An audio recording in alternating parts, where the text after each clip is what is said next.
اے ابن آدم، تجھے کبھی تنگی سے، رزق کی تنگی ہو، اس سے کبھی گھبرانے کی ضرورت نہیں ہے، کبھی نہ گھبرانا، کیونکہ میرے خزانے ان گنت ہیں، اور میرے خزانے ہمیشہ ہمیشہ بھرے رہتے ہیں، اور میرے خزانے کبھی خالی نہیں ہوتے۔ تو اے ابن آدم، کبھی اس تنگی سے نہ ڈرنا۔ پھر اللہ کہہ رہے ہیں، اے ابن آدم، بٹ یہ یاد رکھنا کہ دیکھو میں نے تمہیں دنیا میں کھیل کود کے لیے نہیں بھیجا۔ ہے اللہ کیا کہہ رہے ہیں؟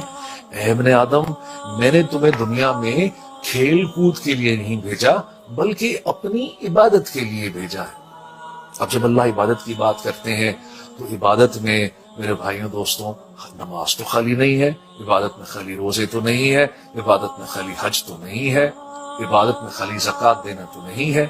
عبادت کا ایک بہت بڑا حصہ جو ہے وہ حقوق العباد کا حصہ ہے، ہمارے معاملات کا حصہ ہے، ہمارے اخلاقیات کا حصہ ہے، ہمارے جو ریلیشن شپ ہے ہمارے آس پاس کے لوگوں سے، ایک بہت بڑا حصہ عبادات میں اس کا آتا ہے۔ تو اللہ کیا کہہ رہے ہیں؟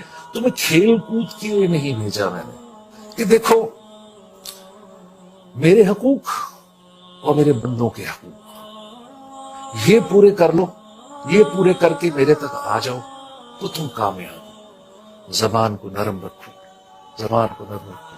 اللہ کے نبی صلی اللہ تعالی علیہ وسلم نے حضرت معاذ، بہت بڑے صحابی، علماء کے علماء، ان کو کیا کہہ رہے ہیں؟ معاذ مجھے اس کی گارنٹی دے دو، ایسی زبان نکالی، اس کی گارنٹی دے دو، میں تمہیں جنت کی گارنٹی دیتا ہوں۔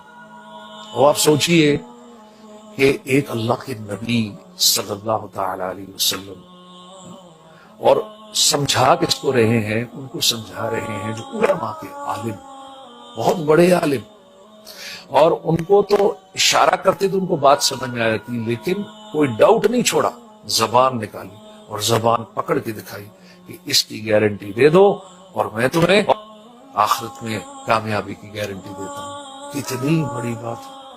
اب اس کا مطلب کیا ہوا میرے بھائیوں، میرے بہنوں، میرے دوستوں، تمام سننے والوں؟ اس کا مطلب یہ ہوا کہ اس زبان سے صرف خیر نکلنی چاہیے۔